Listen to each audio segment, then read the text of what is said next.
welcome to the ITV News in London. Tonight's main stories. You are now husband and wife. Congratulations. Jailed, the sham marriage mastermind trapped by hidden cameras. Leighton's last-minute challenge to the Olympic Stadium deal for rivals West Ham. Still falling short, another damaging inspection report at Basildon Hospital. And fit for a king, but which king did it fit? Russian connection to Tudor treasure.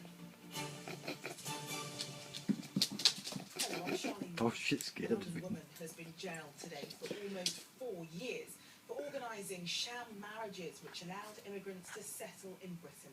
Maria Lorello earned about £10,000 for each fake marriage. Immigration officers finally trapped her by filming the ceremony with hidden cameras, including one designed to look like a plant pot. Matt O'Donoghue was given exclusive access to their 2-year investigation with a special report. It now gives me great pleasure to present you are now husband.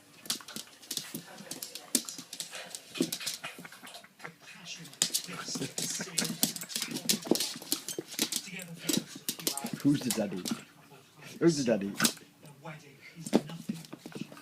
We had Indian nationals who were legally in the United Kingdom. They went to Portuguese and British middlemen who organised Portuguese colonies to be flown specifically to the United Kingdom in the northwest to have a wedding. Armed with this marriage certificate, the Indians could then apply to the Home Office to regularise their stay in the United